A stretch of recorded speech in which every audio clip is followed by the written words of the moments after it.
नमस्कार, AB star news देख रहे हैं आप और मैं हूं आपके साथ सोहन सिंह। रुक लेते हैं बड़ी खबर का। छत्तीसगढ़ से बड़ी खबर सामने आ रही है। दंतेवाड़ा में नक्सलियों और डीआरजी के जवानों के बीच में मुठभेड़ हुई है, जिसमें दो नक्सलियों के मारे जाने की खबर इसमें सामने आ रही है। आज तड़के सुबह यह जबरदस्त मुठभेड़ हुई है। दो महिला नक्सली पुलिस ने ढेर कर दिए हैं। दोनों के शव बरामद किए जा चुके हैं। मारे गए महिला नक्सली पर 5 लाख और 1 लाख रुपए का इनाम भी था। मौके पर से 2 पिस्टल, एक देशी कट्टा, विस्फोटक सामग्री के साथ अन्य सामान भी बरामद किया गया है और सर्च ऑपरेशन अभी भी लगातार जारी है। दंतेवाड़ा एसपी डॉक्टर अभिषेक पल्लव ने इस घटना की पुष्टि की है। आपको बता दें कि यह घटना अरनपुर थाना इलाके की है।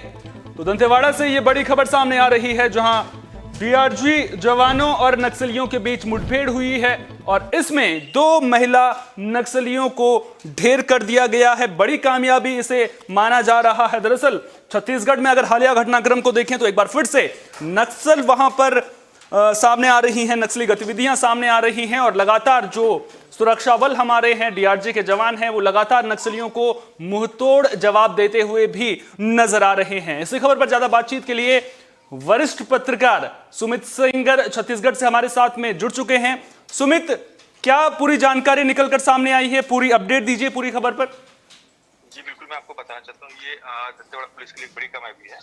देर रात सर्चिंग के निकले हुए डीआरजी के जवानों ने 60 से 70 की संख्या में जब नक्सलियों की मौजूदगी की उनको खबर लगी तो ये डीआरजी के जवान जो है सर्चिंग पे निकले हुए थे। उस वक्त मौके पर घात लगाए नक्सलियों ने अचानक से डीआरजी के जवानों पर हमला कर दिया, फायरिंग शुरू कर दी। दोनों तरफ से ताबड़तोड़ फायरिंग हुई। फायरिंग के बाद जब मौके पुलिस जवानों को भारी देख नक्सली भाग खड़े हुए और साथ ही जब उन्होंने पुलिस वालों ने सर्चिंग ऑपरेशन शुरू किया तो वहां पर 2 नक्सलियों की डेड बॉडी पाई गई, जिनमें से एक 1 लाख की महिला नक्सली इनामी है और दूसरी 5 लाख की महिला नक्सली इनामी है, जिसकी बड़ी सफलता मानी जा रही है। डॉक्टर अभिषेक पल्लव जो दंतेवाड़ा के एसपी हैं, उनका बताया जा रहा है कि इसमें इस मुठभेड़ में कई नक्सली भी घायल हुए हैं, जिनकी लगातार सर्चिंग जारी है। अभी तक घटनास्थल से जवान वापस नहीं हुए हैं। लगातार सर्चिंग की जा रही है और कोशिश की जा रही है कि शायद और भी जो नक्सली हो, जिन्हें गोली लगी हो, जो घायल हो, जो जिनकी मौत हो गई हो, उनकी लगातार सर्चिंग के लिए प्रयास लगाया जा रहा है। तो बिल्कुल अपने दर्शकों की जानकारी के लिए मैं यहां पर बता दूं कि जब भी कोई नक्सली मुठभेड़ होती है तो उसके बाद उस इलाके में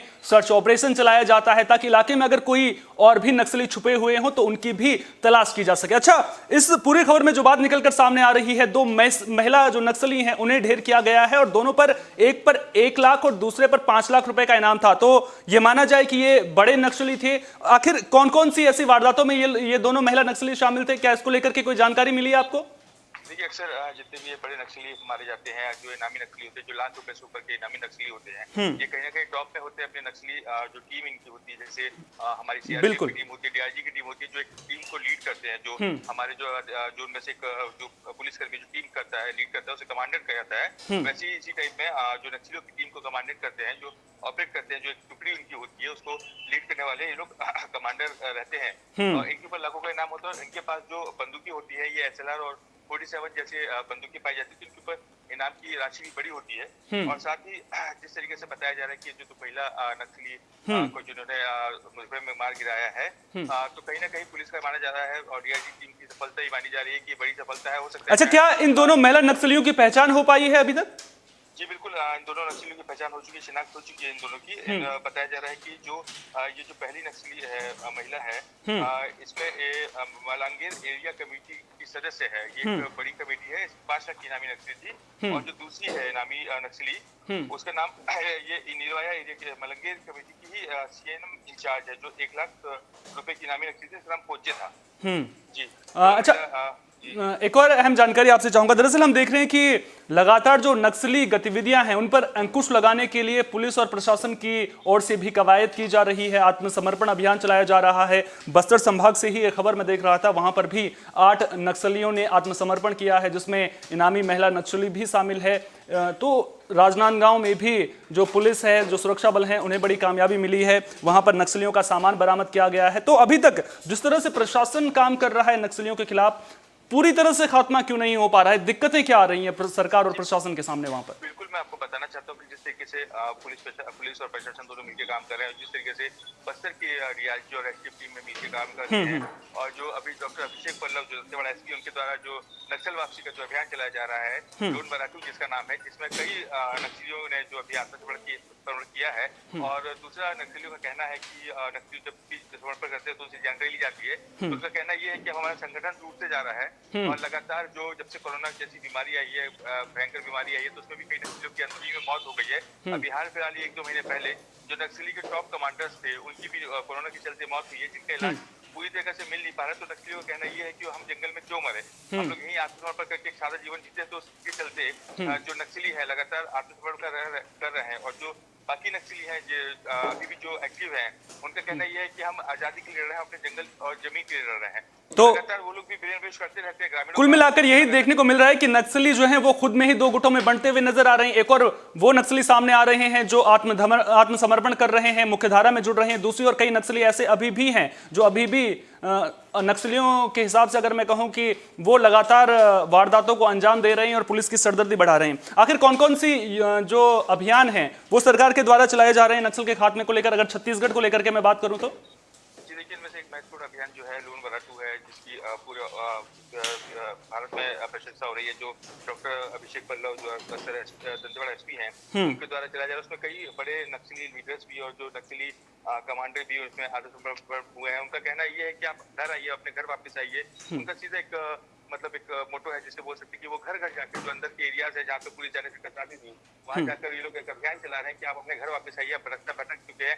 ऐसी कई बातें सुन के उसके परिवार वालों को सुविधाएं देखते हैं। जो बाकी नक्सली जैसे कई नक्सली हैं जिन्होंने आत्मसमर्पण किया और आज वही जो पहले नक्सली पुलिस के हत्या करते थे, आज वही पुलिस के लिए काम कर रहे हैं, अपनी नक्सलियों को खुद मार गिरा रहे हैं। तो इससे इन सभी चीजों से प्रभावित होकर कई नक्सली जो है घर की ओर वापसी हो रहे हैं। अच्छा, अपने दर्शकों को जानकारी के लिए मैं बता दूं कि छत्तीसगढ़ सरकार वहां पर नई शुरुआत नाम से एक अभियान भी चला रही है, जिसके तहत लगातार जो नक्सली हैं वो आत्मसमर्पण भी कर रहे हैं। और इसका फायदा जिस तरह से वरिष्ठ पत्रकार हमें बता रहे हैं, सुमित बता रहे हैं कि फायदा जो है वो सरकार को मिलता है, वो पुलिस को मिलता है, क्योंकि जब ये नक्सली पुलिस के खबरी बन जाते हैं आत्मसमर्पण करने के बाद, जो नक्सलियों का किला है उसे ढहाने में पुलिस को कहीं ना कहीं बड़ी कामयाबी मिलती है, प्रशासन की भी मदद होती है। अच्छा, सीमांत इलाकों को लेकर के मैं आपसे सवाल पूछना चाहूंगा, और ये सवाल मैं इसलिए पूछ रहा हूं आपसे क्योंकि आप लगातार वहां पर नक्सली गतिविधियों पर नजर बनाए हुए हैं।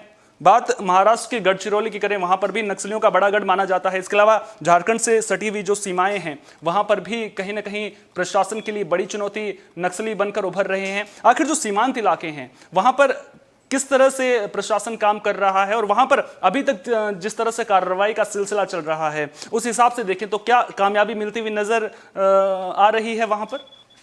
देखिए, फिलहाल जो सीमांत के जो इलाके हैं, जो बॉर्डर एरियाज हैं, उनमें थोड़ी सी पुलिस और प्रशासन को थोड़ा सा नक्सलियों के साथ मुठभेड़ करने में थोड़ी सी परेशानियों का सामना करना पड़ता है, क्योंकि अक्सर नक्सली एक घटना को अंजाम देकर दूसरे बॉर्डर की क्रॉस पहुंच जाते हैं। अधिकतर जो नक्सली हैं, जो नक्सल वारदात जो करते हैं, ये अक्सर करने के बाद वहां से उस जगह से मूव कर जाते हैं, ताकि जो दूसरे जिले के पुलिस वाले बल हैं तो वहाँ पे उस एरिया में घुसते हैं। जैसे कि आपने गढ़चिरौली की बात की, तो गढ़चिरौली में एक बड़ा अभी मुठभेड़ हुई जिसमें पुलिस को ग्रेहैंड टीम है जो महाराष्ट्र की, उसको बड़ी सफलता मिली थी।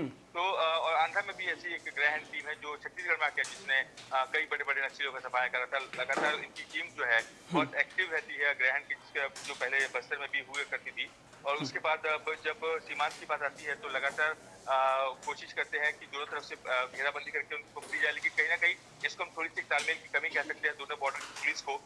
लगातार कोई ऐसा बड़ा ऑपरेशन को करने की जरूरत है जिसमें कि हम मतलब पुलिस कर्मियों को और जो जवान है उनको एक बड़ी सफलता मिल पाए। लगातार इस तरीके की मीटिंग भी की जा रही है छत्तीसगढ़ के डीजी को लेकर, सीआरपीएफ के जो हेड है उनके द्वारा लगातार छत्तीसगढ़ में आके और बाकी बॉर्डर्स में आके लगातार प्रयास किए जा रहे हैं कि बड़ी एक बैठक करके बड़ी एक रणनीति बना के सफाई किया जाए। और हालांकि जिस तरीके से नक्सलियों का ढेर होना, नक्सलियों का सेंटर करना, तो कहीं ना कहीं ये बैकफुट में होते हुए नजर आ रहा है। अच्छा, भौगोलिक परिस्थितियों को लेकर के भी मैं आपसे सवाल पूछना चाहूंगा। दरअसल कहते हैं कि जो नक्सली होते हैं वो चप्पे चप्पे से वाकिफ होते हैं और जो लोग होते हैं वो भी नक्सलियों की मदद करते हैं। आखिर इस तरह के जब दावे सामने आते हैं तो इनमें कितनी सच्चाई है वहां पर, आपसे मैं समझना चाहूंगा। देखिए नक्सली जो है, नक्सली भी एक ग्रामीण का रूप है, गांव वाले का रूप है, जो कि मुख्य धारा से अलग हटकर यहाँ पर एक नॉर्मल जो गतिविधियां, जो नक्सली की गतिविधियां उनमें शामिल हो गए। और रही बात जो भौगोलिक स्थिति जो आप बात कर रहे हैं, उनमें मैं आपको एक बात क्लियर करना चाहता हूँ कि जो जंगल है, इन जंगल ये आदिवासियों के जंगल कहा बिल्कुल, नक्सलियों का घर माना जाता है जंगलों को। बिल्कुल बिल्कुल। और ये जो जंगल है और जंगल में इन लोगों का रोज का आना जाना है, तो अब इसमें परिस्थिति ऐसे बनती है कि जंगल इतने घने होते हैं कि इनमें यहाँ पे पुलिस को ऑपरेशन करने में या किसी भी सेना को ऑपरेशन करने में थोड़ी सी मुश्किलों का सामना करना पड़ता है, क्योंकि किस तरीके से कहाँ से हमला हो जाए ये भी इनको अंदाजा नहीं लगा सकते, क्योंकि लगातार ये लोग यहाँ पे मूवमेंट करते रहते, तो उनको समझ में आता है कि हो सकता है शायद यहाँ पे बैठे हो या यहाँ पर बैठे हो। लगातार इस तरीके के प्रयास लगाए जाते हैं कि इनके जो एरियाज हैं, जो कोर एरियाज हैं नक्सलियों के, वहाँ पे भी पुलिस और जवान पहुंचे हैं, लेकिन अभी तक वहां पे पहुंचकर कोई ऐसी बड़ी सफलता नहीं मिल पाई। क्योंकि कोशिश लगातार जारी है कि उनके कोर एरिया में घुस के एक ऑपरेशन चलाया जाए और सफलता पाई जाए। अच्छा, नक्सलियों के ग्रामीण कनेक्शन को लेकर के मैं आपसे सवाल पूछ रहा हूं कि दरअसल सरकार चलिए नक्सलियों के आत्मसमर्पण के लिए तो तमाम तरह की योजनाएं चला रही है, अभियान भी चला रही है ताकि नक्सली जो है वो मुख्य धारा में जुड़े और उससे प्रशासन को भी मदद मिले। ग्रामीण कनेक्शन की मैं बात करूं तो उसको लेकर के क्या कुछ पहल प्रशासन के द्वारा की जा रही है, और क्या इन बातों में सच्चाई है कि जो नक्सली हैं उनके ग्रामीणों के साथ में कनेक्शन रहते हैं जो प्रशासन के लिए कहीं ना कहीं मुसीबत का सबब बनते हैं? देखिए, कहीं ना कहीं अगर हम बात करें तो अगर ग्रामीणों की सपोर्ट की, तो अभी फिलहाल कुछ दिनों पहले मैं जहाँ पे सिलगेर आंदोलन हो रहा है, पिछले 7 महीने से आंदोलनरत है ग्रामीण, उससे पुलिस द्वारा कहा जा रहा है कि उसमें नक्सली भी शामिल है, क्योंकि नक्सली नहीं चाहते कि यहाँ पर कैंप बने और उनके लिए सड़क बने तो उनके लिए दिक्कत हो। तो ऐसे में जो ग्रामीण है, जो वो सड़क पे आके बैठे पिछले 7 महीने से सिलगेर के आंदोलन में, जैसे कि पूरे अभी जैसे किसान आंदोलन चल रहा था, किसान आंदोलन तो खत्म हो गया है, इनकी भी जो सिलगेर में, छत्तीसगढ़ बस्तर में जो आंदोलन चल रहा है, उनकी मांग यही है कि यहाँ पे कैंप ना बनाया जाए, ना सड़कें बनाई जाए। हो सकता है कहीं ना कहीं ये भी होता है कि नक्सलियों को इनमें हाथों की, पुलिस वाले तो अपने वापस कैंप पे आते हैं, नक्सलियों को और जो ग्रामीण है उनको वही रहना पड़ता है। तो अक्सर ये सुनाई भी जाता है कि बेकसूर ग्रामीणों को नक्सली द्वारा प्रताड़ित किया जाता है, मारा जाता है, उन्हें अदालत लगा के उनके मौत की सजा दी जाती है। तो इसमें भी कहीं ना कहीं जो ग्रामीण है, जो गाँव में रहने वाले लोग हैं, उनको भी कहीं ना कहीं दबाव रहता है। उसके बाद जब पुलिस वहाँ पे पहुंचती है, सर्चिंग ऑपरेशन करती है, कभी कभी पुलिस को भी थोड़ा सा प्रेशराइज करना पड़ता है ग्रामीणों को, तो उससे भी कभी कभी लगता है कि ग्रामीण थोड़ा सा परेशान होते हैं, तो क्यों ना वो बोलते हैं कि हम क्यों ना यहाँ ना रह के वहाँ पे रहें। और लगातार पुलिस और प्रशासन द्वारा विकास के कार्यों की बातें कही जा रही हैं और लगातार विकास भी किया जा रहा है। वैक्सीनेशन की बात है तो वैक्सीनेशन के लिए मेडिकल टीम भी अंदर तक पहुंचाई जा रही है, पूरी सुविधाएं देने की कोशिश भी की जा रही है। दोनों तरफ से ग्रामीणों को ब्रेन वॉश किया जाता है। कहीं पे ग्रामीण जो है सपोर्ट भी करते हैं, कुछ ग्रामीण जो है उनका जो नक्सली है उनका भी कहीं ना कहीं सामने ना आके बैक साइड से सपोर्ट भी करते हैं।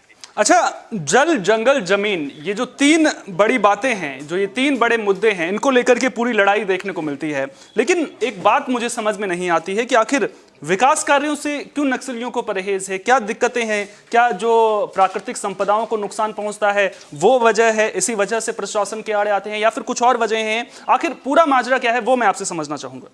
देखिए, जंगल जमीन का जो इनका मोटिव है, सीधा मोटिव है, ये विकास नहीं चाहते, क्योंकि जहाँ पे विकास होगा, अगर वहाँ पे सड़कें पहुंचेंगी, वहाँ पे अस्पताल पहुंचेंगे, वहाँ पर मेडिकल सुविधाएं पहुंचेगी, वहाँ पे एजुकेशन पहुंचेगी, तो ये नक्सली जो है ये नहीं चाहते कि कहीं पे विकास पहुंचे।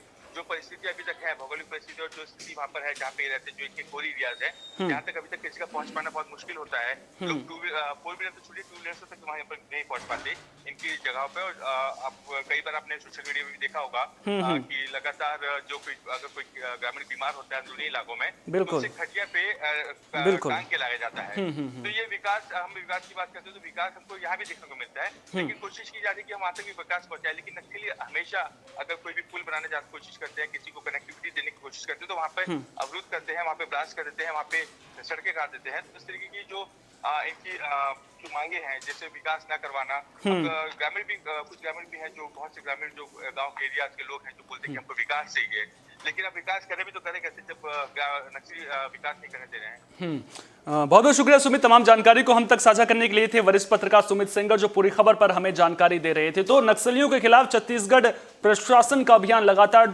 जारी है। जो हमारे सुरक्षा बल हैं, जो हमारे जवान हैं, वो लगातार उन्होंने मुहिम चला रखी है। इसके अलावा नक्सली भी लगातार मुख्यधारा में जुड़ रहे हैं। इसी कड़ी में दंतेवाड़ा में सुरक्षा बलों को बड़ी कामयाबी मिली है। डीआरजी के जवानों ने मुठभेड़ में 2 नक्सलियों को मार गिराया है। आपको बता दें कि दोनों महिला नक्सली थे, जिनके ऊपर एक के ऊपर 5 लाख का और एक के ऊपर 1 लाख रुपए का इनाम रखा गया था।